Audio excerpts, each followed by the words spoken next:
La semana pasada nos entretuvimos bastante, hay unos versos que usé como para afianzar lo que esta semana vamos a estar hablando.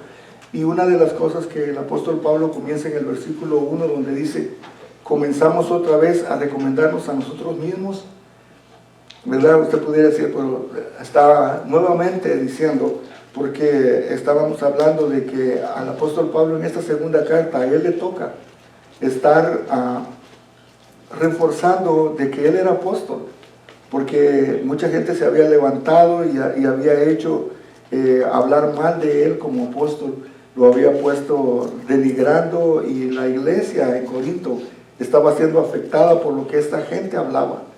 Me imagino, tal vez a usted le ha pasado cuando han hablado mal de usted, y lo que primero hace es que se pone incómodo uno, porque no hay, si usted estaba haciendo lo bueno y están hablando mal, es incómodo.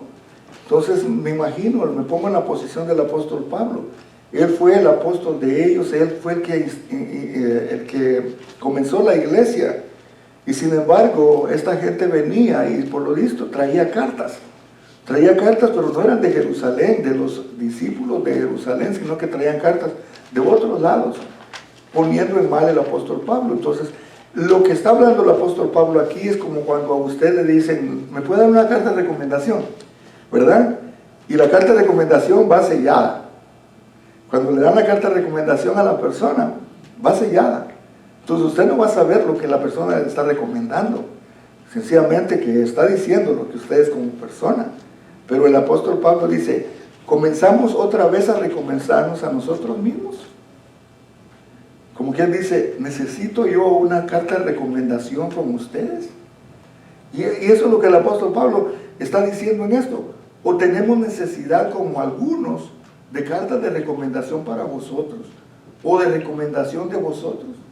Sería ridículo, ¿verdad?, que él comenzó la obra y después le estén pidiendo. Lo ideal y lo que el apóstol Pablo está aduciendo en esto es que lo que le van a decir es no. No, porque si ya lo conocen. Pero el apóstol Pablo está introduciendo este versículo con esta pregunta. Dice, ¿comenzamos otra vez a recomendarnos a nosotros mismos? ¿O tenemos necesidad, como algunos, de cartas de recomendación para vosotros? ¿O de recomendación de vosotros? A estas alturas, ya muchas iglesias habían sido comenzadas por el apóstol Pablo. O sea, él lo que está haciendo, está diciendo, yo soy apóstol, no porque me dieron una carta de recomendación. La carta de recomendación que nosotros tenemos son ustedes. No está hablando físicamente, sino que de una manera figurativa, ¿no? Ustedes son una carta. Y por eso muchas veces dice, nosotros somos libro abierto. No es que yo sea un libro. Estoy siendo un libro para que los demás puedan leer en mí lo que hay, qué es lo que el Señor ha hecho en mí. Y por eso cuando hablamos del testimonio, ese es un libro abierto, porque la gente puede leer en nosotros lo que nosotros somos. El versículo 2 lo dice, nuestras cartas sois vosotros, escritas en nuestros corazones, conocidas y leídas por todos los hombres. O sea, cuando el apóstol Pablo se refiere a eso, es decir, yo no necesito carta. Las cartas de nosotros son ustedes. La iglesia de Corinto era la carta de ellos, de presentación, es decir, lo que está como iglesia, esos son cartas para nosotros, y leídas por todos los hombres. Ahora, cuando dice escrita en nuestros corazones, también podemos ir cuando dice Jeremías, ¿no?, que escribamos los mandamientos en nuestros corazones. Quiere decir de que cuando, eso va una historia, cuando una persona, y eso era muy común en el tiempo de antes, cuando habían eventos, la gente lo que hacía era grabarlos, no como un video, ¿verdad? Ahora está moderno, pero en ese tiempo lo que hacían era escribir, o de cierta manera, en madera, o cualquier cosa, grabar. Usted se da cuenta los jeroglíficos de los egipcios, cómo ellos cada historia la estaban escribiendo. Entonces, eso es lo que se refiere escrito en nuestros corazones. Cuando dice escritos, inscritos más bien dicho, o marcado, como dice en Cantares, ¿verdad?, que está impregnado, que está marcado. Eso significa, como cuando a usted le ponen, como cuando le ponen o le ponían a un animal que le ponían un fierro, ¿verdad? Como de pertenencia. Eso es lo que está diciendo, que está inscrita, pero no como antes, y eso lo vamos a ver después, pero no está inscrita en piedra, sino que está escrita en nuestros corazones. Porque, y eso es algo que es parte del nuevo pacto, y eso lo vamos a ver. Siendo manifiesto que sois carta de Cristo, expedida por nosotros, escrita no con tinta, sino con el Espíritu del Dios vivo, no en tablas de piedra, sino en tablas de carne del corazón. Ahora, vamos a ver esto del nuevo pacto y el antiguo pacto, porque hay dos pactos, y que eso tenemos que entenderlo clarito. Tenemos que saber perfectamente a qué se refiere el apóstol Pablo, porque se va a mencionar mucho, y lo menciona mucho el apóstol Pablo en las epístolas. Pero el nuevo pacto, el antiguo pacto es el que se le dio a Moisés, y el nuevo pacto es el que establece Cristo. En el antiguo pacto Dios escribe, en el nuevo pacto Cristo escribe. Él dice, yo tengo un nuevo pacto, yo soy un nuevo sacerdote, vengo de un orden diferente. En el antiguo pacto fue sobre las tablas de piedra, ¿verdad? Los 10 mandamientos, ahí fue escrito. Ahora el apóstol Pablo dice que en el nuevo pacto es sobre nuestros corazones. En el antiguo pacto, el ministerio de Moisés es de una gloria pasajera. En el nuevo pacto es de una gloria incomparable. En el antiguo pacto es algo que está velado, algo que no se puede ver. Si usted va a la historia de cuando Moisés va al monte Sinaí y le entregan las tablas de la ley, dice que no pudo ver a Dios, sino que por la rendija, por algo así. Usted no puede lograr ver mucho cuando está así. Eso es lo que dice Moisés, que pudo ver a Dios a través de la rendija. O sea, quiere decir que estaba velado, no estaba abierto como nosotros hemos podido ver, como cuando le dice, Señor, muéstranos al Padre. Y Él le dice, el que me ha visto a mí, ha visto al Padre. Entonces, a nosotros ya se nos ha sido quitado el velo. Estábamos escuchando un comentarista y dice que él no entiende, y yo tampoco lo entiendo, cómo es de que esta gente que sabe toda la ley, que lee la Torah, que está muy consciente de todo lo que está pasando, y cuando llegan a lo que es el Nuevo Testamento, cuando miran que todo lo que está escrito en Isaías capítulo 53 se cumplió, porque dice que sin derramamiento de sangre no hay remisión de pecados. Entonces, y él decía esto, y me llama mucho la atención. Quiere decir de ellos, como no tienen templo, ¿cuántos años tienen de no realizar lo que la tradición, los ritos que les pide a ellos la ley, para poder haber remisión de pecados? ¿Cuántos años ellos han estado haciendo en pecado y no ha habido oportunidad de que haya remisión de sus pecados? ¿Cuántos años han pasado? Si ya va, por ejemplo, de Jesús, 2000 años, imagínense. Ellos estudian ese Torah, pero ¿qué son?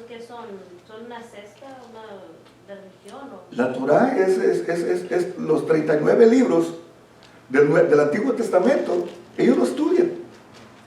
Ahí tiene todo lo que nosotros estudiamos de Génesis hasta Malaquías. La Torah es como la Torah es la Biblia de ellos. Ahí está toda la profecía. De hecho, los profetas, ellos lo dividen en tres: los profetas, los históricos y lo que son los salmos y los proverbios. Esos son para ellos todo lo que es pero cuando llegan a esa parte, y es lo que me decía el comentarista, ¿cómo es que sabiendo todo lo del Antiguo Testamento, donde llega a que iba a nacer el Mesías, Jesús cumplió todo lo que dice el Antiguo Testamento? Y ellos sencillamente no lo entienden porque están velados. Pasa lo mismo cuando usted le quiere hablar a una persona y dice, ahí está escrito, pero no lo entiende, porque hay un velo. De eso hablamos la semana pasada. Usted quiere que una persona entienda como tal vez usted entiende, y le dicen no, porque hay un velo. Para ellos estaba velado, y está velado todavía. Ellos todavía están esperando al Mesías. Entonces, esto tenemos que darle gloria a Dios que nosotros ya entendemos esto. Vemos cómo las profecías se cumplieron al pie de la letra, que iba a ir en un burrito, que iba a entrar a Jerusalén, que iba a morir crucificado, que iba a hacer todo y que iba a resucitar al tercer día, que iba a hacer todo, se cumplió ya con referencia al Mesías del capítulo 53. Y sin embargo ellos están velados. Y él decía, yo cuando he ido a Jerusalén y le pregunto, ¿cómo lo están haciendo entonces durante todo este tiempo? Si a través de la ley dice que sin derramamiento de sangre no hay remisión de pecados. ¿Cómo le han hecho? Entonces lo que ellos contestan es lo que dice, a mí me gustaría ir y conocer esto, de verdad, para ver cómo le hacen. Porque lo que ellos dicen es que, bueno, entonces hacemos buenas obras y que ponemos en peso cuáles son las buenas obras y las malas obras para tratar de... Pero hermano, usted sabe que por buenas obras nadie se salva. Entonces, eso tenemos que ver nosotros que para ellos, por eso, ese nuevo pacto, el pacto que tenemos nosotros ya es revelado, ya se reveló, yo vine del cielo. Él lo dice en desde el momento que Él comienza a revelarse, comienza su ministerio, Él ya está revelando los misterios que estuvieron en el Antiguo Testamento. Él dice, yo soy el cumplimiento de esto. Cuando le dice que el Espíritu del Señor está sobre mí, dice, hoy se ha cumplido esta profecía. Y no lo entendieron. Por eso dice que a los suyos vino y los suyos le rechazaron. Entonces, ahora en el Antiguo Testamento estaba sin el Espíritu. El Espíritu era esporádico que hacía su aparición. Para nosotros no, desde que Jesús ya se fue, dijo que no nos iba a quedar huérfanos, que Él iba a mandar el Espíritu Santo. Entonces, ya nosotros tenemos el favor y tenemos la guianza del Espíritu Santo. La letra mata. La ley usted sabe que le dice de qué está haciendo y qué es lo que le toca como castigo. Porque la ley no salva a nadie. Entonces, para ellos era la letra, para nosotros ese nuevo pacto nos da vida. También para ellos es condenación. Para ellos el antiguo pacto es una condenación porque decía, has hecho esto, vas a morir. Hiciste eso, no había esperanza.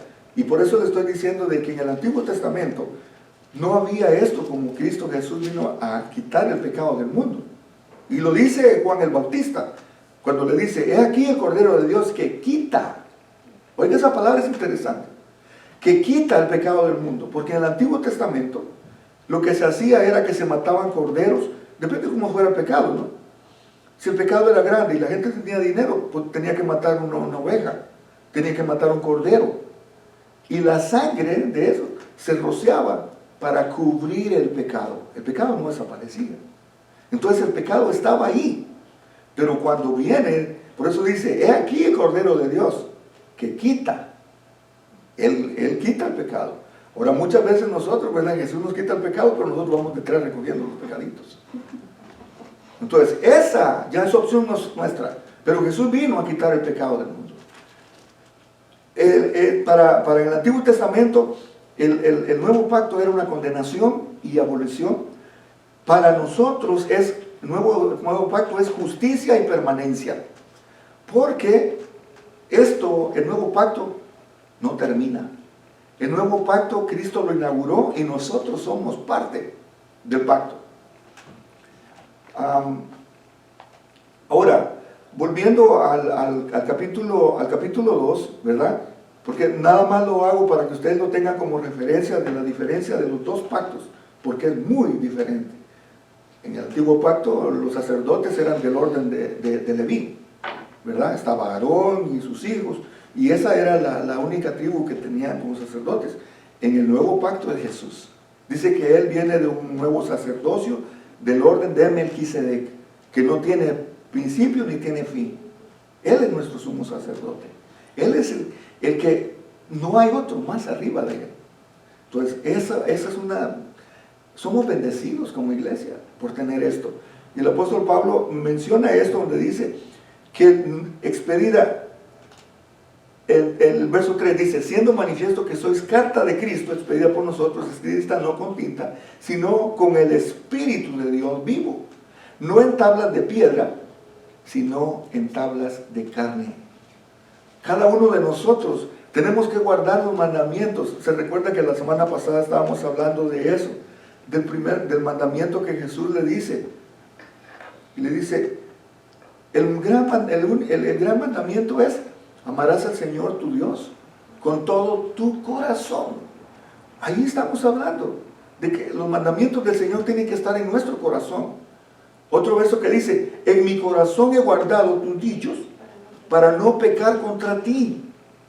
Entonces es en nuestro corazón donde tiene que estar realmente impregnado, donde tiene que estar marcado. Y el apóstol Pablo le está diciendo, a ustedes está escrita en sus corazones.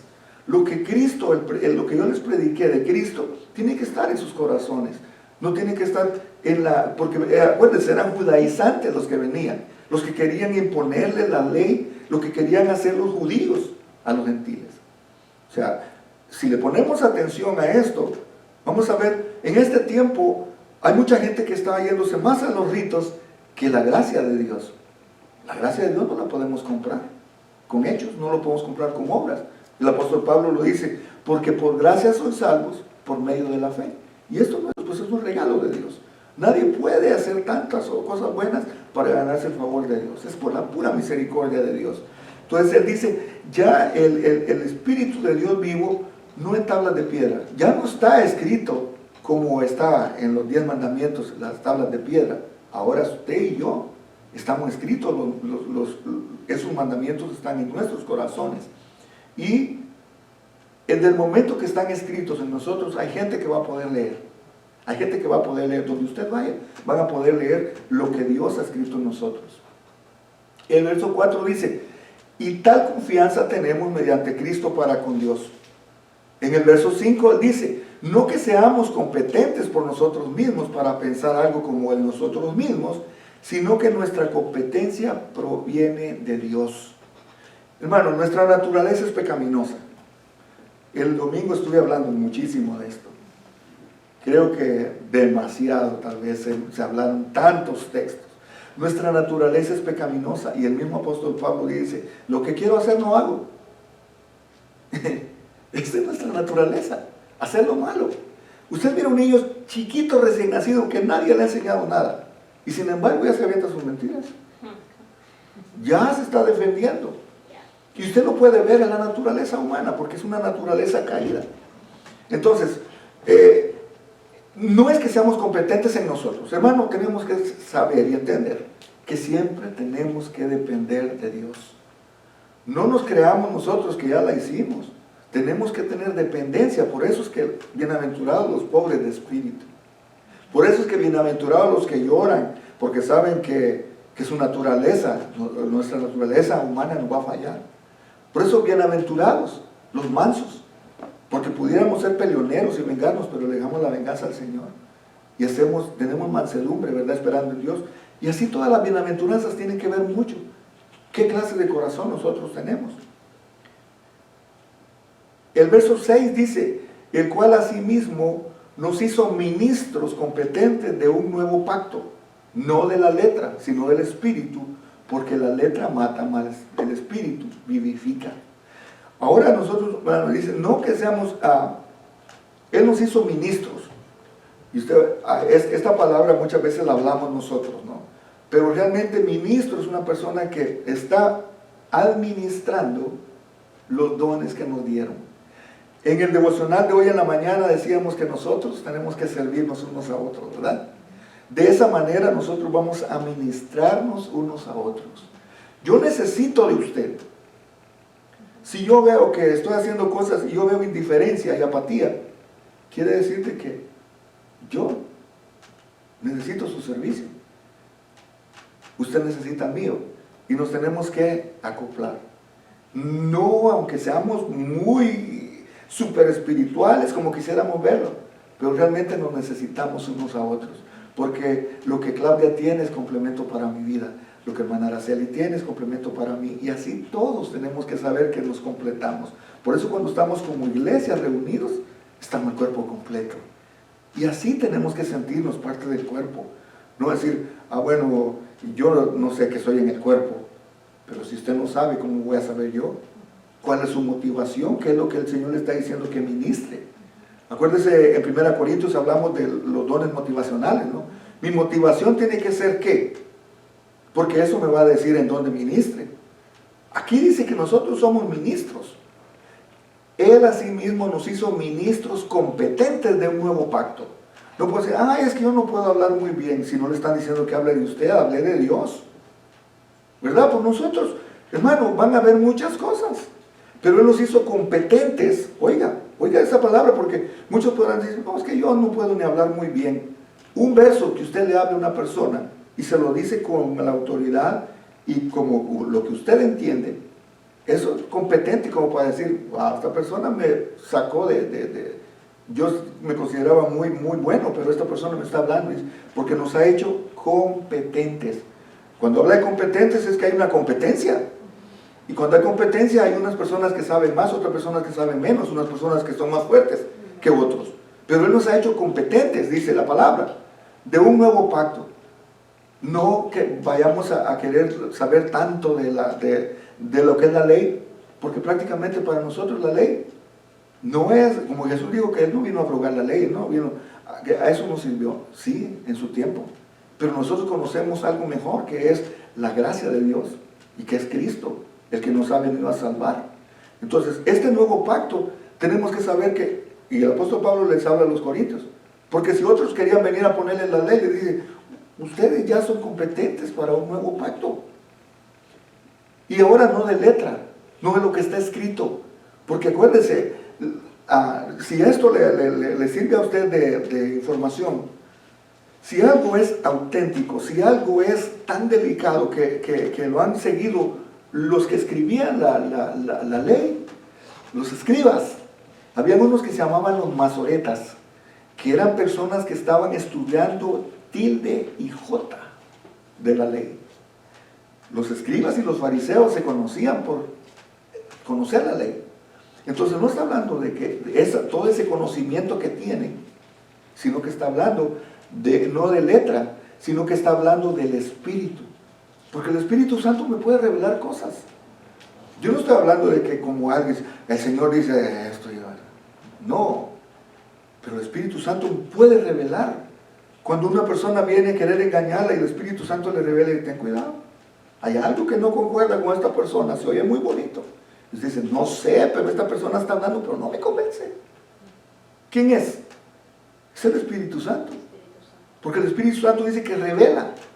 Ahora, cuando hablamos del Espíritu Santo es porque Él ya nos ha poseído. Es porque nosotros ya le hemos dado la oportunidad de que trabaje en nuestra voluntad.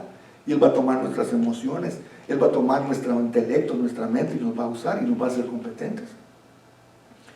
¿Y por qué dice, por qué la letra mata? Porque refiriéndose a que la ley le decía a usted de qué iba a morir. Usted hizo tal cosa y usted le decía, tú vas a morir. Y eso lo dice, ¿verdad? El alma que pecare, esa morirá. Entonces, el verso 7 dice, y si el ministerio de muerte grabado con letras en piedras fue gloria, tanto más que los hijos de Israel no pudieron fijar la vista en el rostro de Moisés a causa de la gloria de su rostro, la cual había de perecer. Yo quiero que me acompañe imagínense ese momento, cuando Moisés venía bajando del monte Sinaí. Dice que era tanta la gloria, el brillo que traía, que Moisés se tuvo que poner un velo porque no lo podían ver. Era el brillo que traía Moisés cuando venía de traer la ley. Cuando venía la condenación, porque él traía realmente lo que era la muerte para ellos. Pero el apóstol Pablo les está haciendo referencia, dice, y si el ministerio de muerte, porque la ley es muerte, dice, y si el ministerio de muerte grabado con letras en piedras fue con gloria, tanto más que los hijos de Israel no pudieron fijar la vista en el rostro de Moisés a causa de la gloria de su rostro. A eso se está refiriendo el apóstol Pablo, donde dice, si tanta era la gloria que había cuando se les dio las tablas de la ley, que era muerte, cuanto más, entonces dice, ¿cómo no será más bien la gloria con el ministerio del Espíritu? O sea, esto es algo que tenemos que entender de que si hubo gloria cuando se dio la ley, ¿cuánto más gloria tiene que ver cuando el Espíritu es el que toma control? Porque estamos bajo el nuevo pacto. O sea que tuviera que ser, esto tuviera que ser para nosotros decirnos, wow, qué diferencia. En el libro de Hebreos podemos ver nosotros por qué es superior Cristo que Moisés. ¿Por qué es superior? Porque realmente Moisés lo que presentó fue pasajero, fue una sombra de lo que tenía que venir. Pero el Cristo vino a decir algo duradero. Su sacerdocio no tiene principio ni tendrá fin. Entonces es muy superior. Por eso tiene que haber gloria. Hermano, hablar del nuevo pacto, hablar del Espíritu, es lo que nos da vida, es lo que nos tuviera que nosotros tener como iglesia expectante. ¿Qué va a pasar el día de hoy? ¿Qué va a pasar el domingo, hermana? ¿Qué va a hacer el Espíritu Santo? Porque el Espíritu Santo no lo podemos decir, Espíritu Santo, de las 9 a las 10 te mueves. Si no, después ya no, se terminó, porque tiene que pasar el que va a recoger a hacer tanto. Y ese es el problema, que muchas veces nosotros estamos clavados en un horario pensando que el Espíritu Santo se tiene que acomodar al horario mío. ¿Y qué tal si no es así? ¿Qué tal si ya terminando el servicio viene un borracho, viene una persona ahí con una necesidad, el Espíritu Santo revela y que esa persona necesita liberación o necesita que alguien la ministre? Tenemos que ser flexibles, porque el Espíritu Santo no tiene hora. Sí tenemos que tener un orden, y eso lo entiendo, pero el Espíritu Santo no se va a ajustar a nosotros. El Espíritu Santo va a ser como Él quiere. Entonces tenemos que estar abiertos a que el Espíritu Santo, imagínense que podamos venir nosotros a la casa del Señor, importándome quién vino, quién no vino, yo vengo a alabar al Señor y a que se derrame esa gloria. Si no podía haber la gloria del rostro de Moisés cuando se les dio las tablas de la ley, ¿cuánto más de saber que el Espíritu Santo se puede revelar? Tenemos que venir a este lugar y con reverencia, hermanos. No podemos venir aquí con un horario y decir, allá el pastor se tardó mucho, es que yo tengo que ir a lavar. No hubiera venido. Deje su lavada, ojalá que la lavada le traiga el avivamiento a su espíritu. Porque muchas veces nosotros ponemos cosas que son pasajeras y no le damos oportunidad a lo que realmente es duradero y verdadero. Yo me pongo a pensar esto. ¿Cómo será la gloria? Y eso, para que se dé una idea, cuando los apóstoles fueron con Jesús en el monte de la transfiguración, lo mismo pasó. Porque cuando dice que se vieron cuando Jesús se transfiguró, ya no querían irse para allá, decir, Señor, hagamos una enramada para Moisés, y quedémonos aquí. Porque cuando usted está sintiendo la presencia del Espíritu Santo, no siente ni el tiempo. Ay, tan rápido que se pasó el tiempo. ¿Por qué? Porque eso es lo que tenemos que anhelar nosotros. Es lo que tenemos que anhelar. Ya no estamos bajo la ley. Estamos en el nuevo pacto, donde hay vida, donde hay... Qué alegría vernos nosotros, qué alegría que nos podamos ministrar. Un Dios te bendiga, de verdad genuino, le cambia la vida a cualquiera. A una persona que se quiera suicidar y que alguien le diga, ¿sabes qué? Dios te ama. Usted podrá decir, wow, Dios te ama, cualquiera lo puede decir. Tal vez a esa persona nunca le han dicho. Y cambia. 2 palabras, ¡pum!, y cambió. A usted cuando le dijeron, Cristo te ama, tal vez usted dijo, ¿quién? Tal vez que nunca lo había sentido. Pero si esa persona, si alguien se lo dice, y usted comienza a sentir ese amor tan rico, cuando usted comienza a cerrar sus ojos y comienza a ser ministrado por el Espíritu Santo, comienza a experimentar cosas que nunca antes había experimentado. Entonces, el apóstol Pablo les está diciendo a ellos que no se dejen guiar por eso pasajero que les vienen presentando, les vienen queriendo quitar este gozo que debiera de ser, de tener la gracia y el nuevo pacto en Cristo. Quieren quitárselo quieren venir a ser los esclavos de la ley.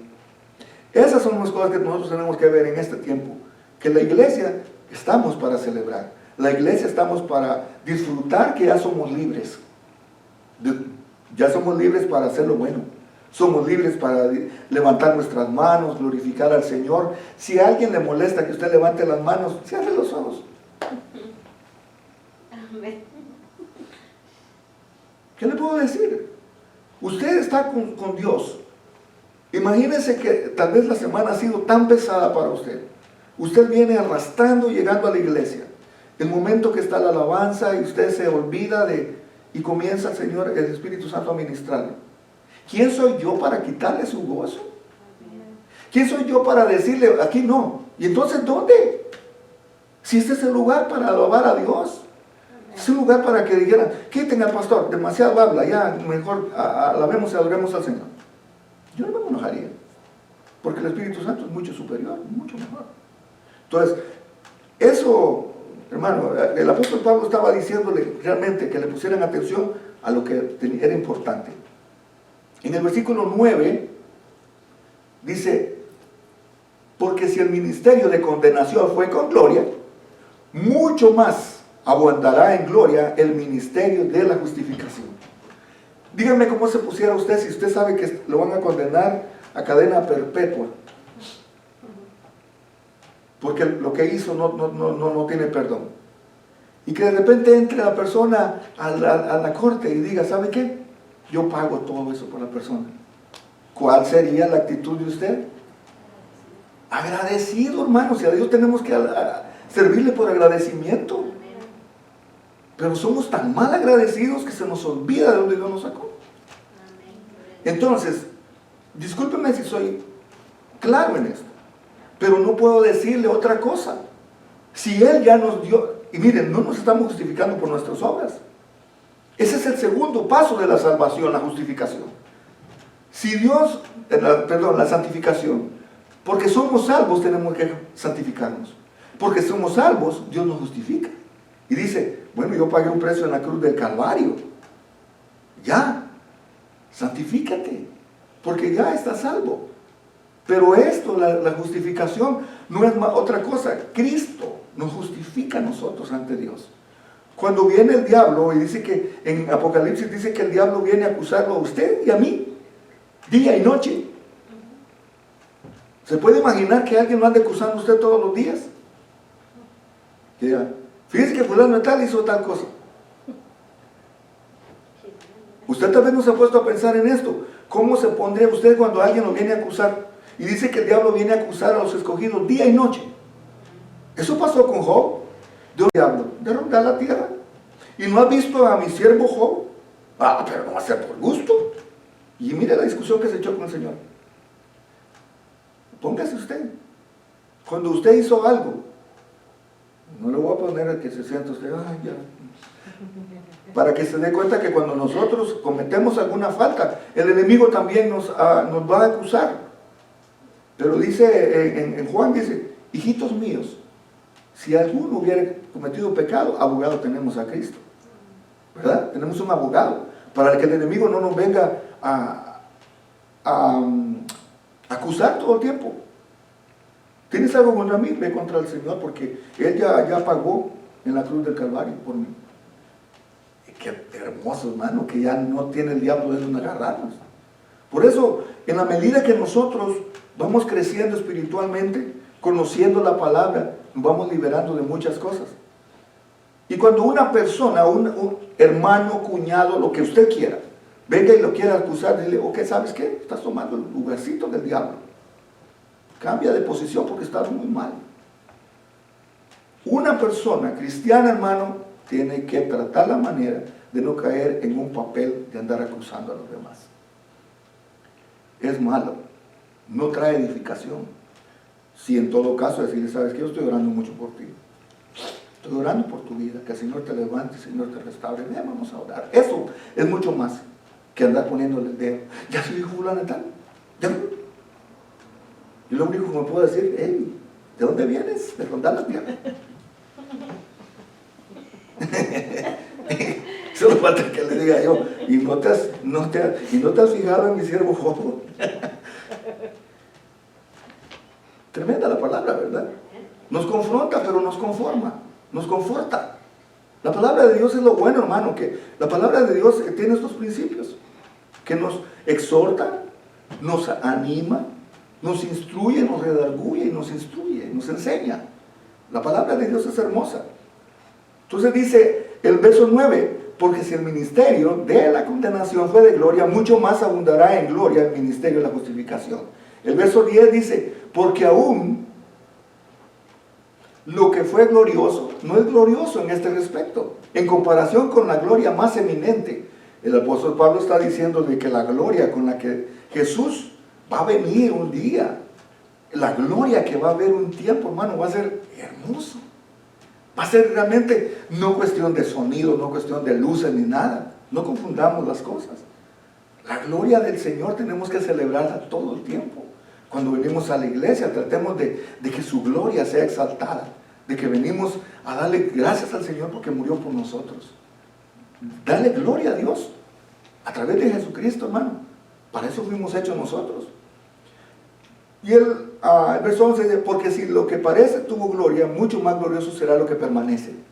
Si fue glorioso ese tiempo cuando Moisés bajó de la montaña con las tablas de la ley, imagínense cómo va a ser de glorioso lo que ya no va a perecer.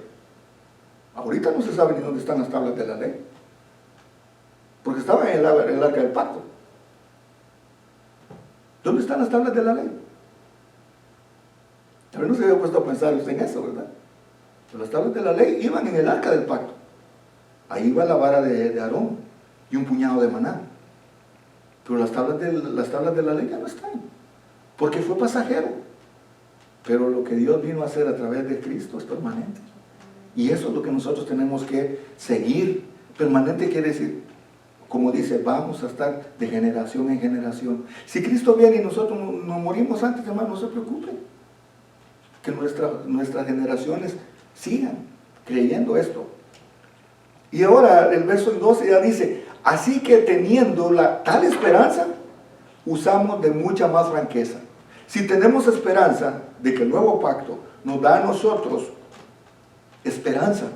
¿Sabe que la esperanza es algo que mucha gente la ha perdido? Hay mucha gente que ha perdido la esperanza de recuperarse, de volver a rehacer su vida, de tener tantas cosas. Y ahorita, la esperanza, hermano, es algo que nos va a mantener a nosotros con ánimo mientras viene lo que estamos creyendo, por fe que vamos a tener. Sí, dime, Selene. Permíteme. Permítasele. ¿Ah?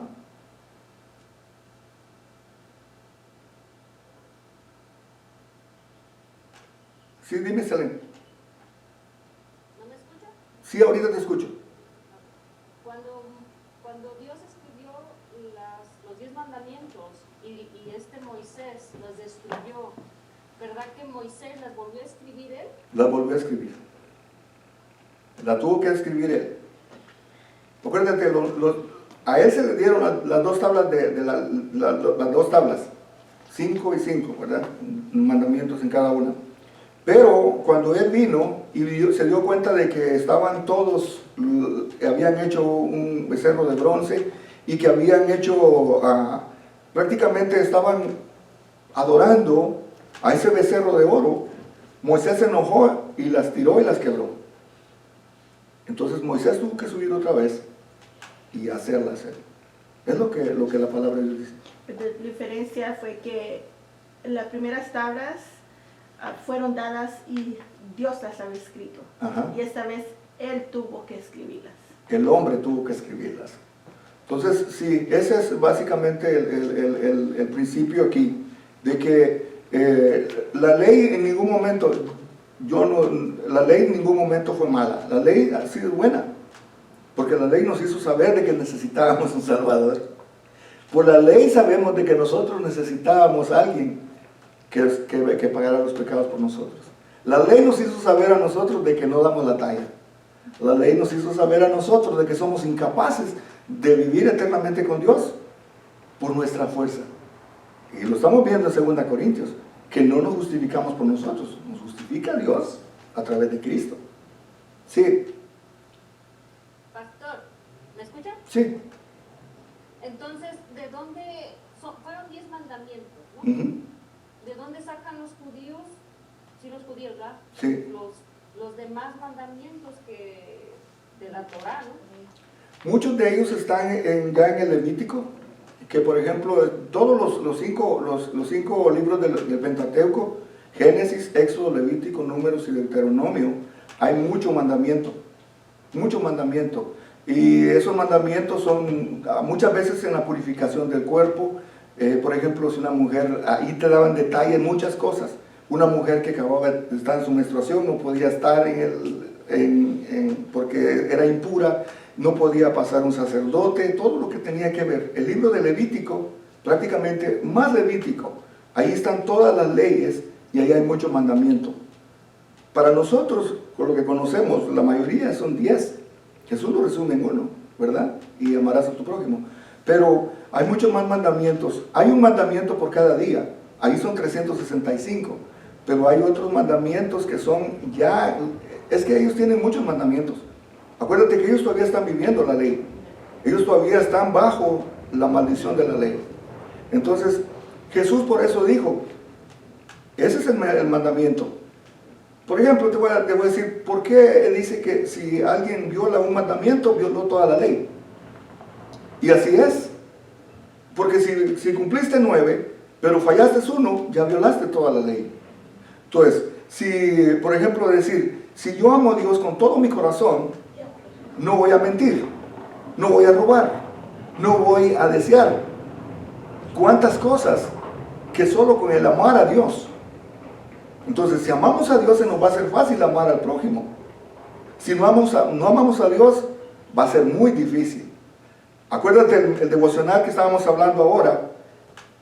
Sirviendo a los hermanos es como servimos a Dios. Entonces, los mandamientos, hay mucha cantidad de mandamientos, especialmente en el libro de Levíticos, hay mucho mandamiento. O sea, no somos salvos por eso, somos salvos prácticamente por la misericordia y la gracia de Dios. ¿Amén? Seguimos con el versículo 12. No, estamos hablando de la esperanza, ¿verdad? Que decimos de que tenemos que tener esperanza. Una persona que no tiene esperanza es una persona que se va a desesperar y va a comenzar a decir, Cristo ya no viene, mejor me voy otra vez al mundo, voy a seguir haciendo. Una gente que pierde la esperanza es una persona que tiende a hacer muchas cosas porque dice, pues ya no hay ni gozo, no hay ni alegría. Y el versículo 13 dice, y no como Moisés, que ponía un velo sobre su rostro para que los hijos de Israel no fijaran la vista en el fin de aquello que había de ser abolido. O sea, imagínense que Moisés tenía que ponerse un velo, porque era tanto el reflejo de lo que traía de Dios, que se tenía que cubrir. Eso, no sé, hermano, pero uno puede ver películas, pero yo no me imagino esa cosa que tenía que cubrirse, porque era tanto el hecho de estar en la presencia de Dios que venía, y venía con un resplandor que no lo podían ver directamente. Es como que si usted quisiera ver el sol, ¿no? Y de hecho se muestra una ilustración donde dice, yo no creo en Dios. Y le dice, ok, quédate viendo para el cielo y mira el sol. Y le dice, no puedo porque es muy fuerte. Y le dice, si el sol que fue hecho por Dios no lo puedes ver, ¿cuánto más si Dios se te presenta? No pudiéramos. Entonces, aquí vuelve a recalcar lo que se estaba hablando, ¿verdad? Que la gloria de Dios, la gloria que tenemos que tener, que tenemos que entender nosotros, es que es mucho superior a la gloria con que Moisés recibió la ley. El verso 14 dice, pero el entendimiento de ellos se embotó, porque hasta el día de hoy, cuando leen el antiguo pacto, les queda en el mismo velo no descubierto, el cual por Cristo es quitado. ¿Se acuerda que les está hablando de que este comentarista decía que no entiende? Y yo tampoco. Porque si saben toda la ley, saben perfectamente de que todo lo que dijeron los profetas, todo lo que está escrito en el libro, en la Torá, en los 39 libros para ellos, ya está escrito y no lo entienden. Este versículo es el que nos dice a nosotros entonces. Pero el entendimiento de ellos se embotó, porque hasta el día de hoy, usted no puede ir. Cuando leen el antiguo pacto les queda el mismo velo no descubierto, y el cual por Cristo es quitado. Un ejemplo, como ellos están como ahora se supone como cristianos, que lee la palabra, la escudriña, pero no la practica. Si le está diciendo ahí que no mientas, no peques, no hagas, y lo sigue haciendo, así están ellos, tan cegados, igual que... Pues yo creo que no tan cegados, porque eso ya es rebeldía. Está velado, como así como no podían ver a Moisés. Los judíos en el tiempo de ahorita están velados. Y tenemos que orar nosotros para que Dios se les revele a ellos. Porque ellos, recuerda que la semana pasada hablamos de que las 4 cosas que el apóstol Pablo decía que no ignoremos. Que no ignoremos los dones espirituales. Que no ignoremos la venida de Cristo. Y que no ignoremos tampoco el plan que Dios tiene con los judíos. Porque Dios tiene un plan con ellos. Entonces, tenemos que saber y orar por los judíos. Porque cuando un judío llega a entender y abrir sus ojos, ¿qué impacto puede hacer en la comunidad? De decir, wow, si aquí está, pero están de lado. Entonces oremos por eso.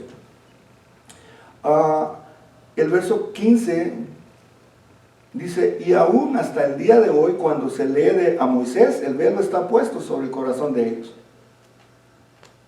Me imagino que ha de ser muy triste para esa gente, de que viendo y siendo testigos de que ahí pasaron todo, hermano. Yo tengo ganas de ir a Israel, ahora sí ya me dieron ganas, antes no mucho, pues decía, ¿para qué ir a el desierto? Pero me dan ganas de ir a conocer donde anduvo nuestro Señor Jesucristo, donde hizo tantos milagros, donde pasaron tantas cosas que tantos años de leer. Pero imagínense cómo está para esas personas que generaciones completas han pasado y todavía no les ha abierto, el velo no se les ha caído. No han podido ver ni experimentar lo hermoso que es Cristo que nos libertó. Por eso, hermano, yo no entiendo cómo hay gente que después de conocer a Cristo, regresan a la ley. Yo conozco gente que ha sido cristiana y después se vuelven mesiánicos. Hablando ya puro judío y queriendo saludar como ya hablando palabras hebreas y tanta cosa. Yo no estoy en contra de esto. Pero no es por la que hablemos hebreo que nos vamos a salvar. Entonces, esto, hermano, a mí y a usted les tiene que decir, oremos para que el Señor se les revele a ellos, para que este evangelio sea predicado más pronto y Él venga. Pero dice, pero cuando se conviertan al Señor, el velo se les quitará. Como usted y yo. Antes de no conocer al Señor, ¿verdad que estábamos velados? En muchas cosas. Hoy ya la persona que es evangélica ya no está cegada. No está aunque cegada. siga haciendo lo mismo. Si quiere seguir haciendo lo mismo es porque es un impío. Porque ya sabe lo bueno y no lo hace. No está velado, ya sabe que es pecado. Pero a él le cuenta más como pecado todavía. Porque él está pecando sabiendo lo que es pecado. Dice que mayor condenación tiene el que sabe lo bueno y no lo hace. Entonces, a esa persona ya no le cuenta tanto como por decir a ellos. En el verso 16 dice, en el 17 dice, porque el Señor es el Espíritu, y donde está el Espíritu del Señor, ahí hay libertad.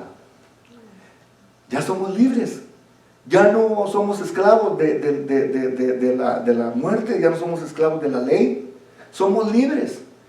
Y entonces, ¿por qué hay mucho cristiano que no disfruta el ser cristiano? Esa es la pregunta. Si ya no somos esclavos del pecado, ya no hay libertad, ¿por qué seguimos una vida esclavizada? Lo que decía Claudia la otra vez, es porque a ellos les gusta vivir una vida de esclavitud. Porque les gusta ser esclavo.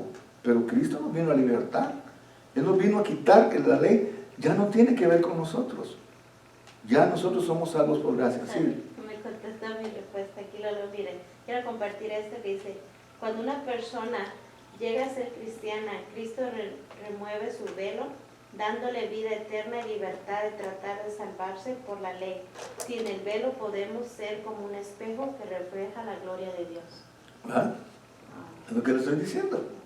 De que una persona ya que conoció el nuevo pacto, de saber de que ya no es por obra ni nada, sencillamente entregar nuestra voluntad al Señor, y eso es más que suficiente. Por eso, cuando los discípulos le preguntan a Jesús, Señor, enséñanos a orar, no le dijo mucha cosa. La oración es sencilla y le dice, Padre nuestro que estás en los cielos, santificado sea tu nombre. Venga tu reino, ¿qué? Hágase tu voluntad. Pero muchas veces nosotros conocemos eso, pero no le damos nuestra voluntad al Señor, de que haga todavía, que nos cambie, nos transforme. Todavía nosotros, nuestra voluntad, somos nosotros los que estamos dueños de la voluntad. Y Él dejó en nosotros el libre albedrío para poder escoger. Ahora, yo he predicado esto. Usted puede escoger hacerle caso a Dios o no hacerle caso. Pero como somos criaturas de Dios, las consecuencias de lo que pequemos, no tenemos nosotros el derecho de escoger cuáles son las consecuencias.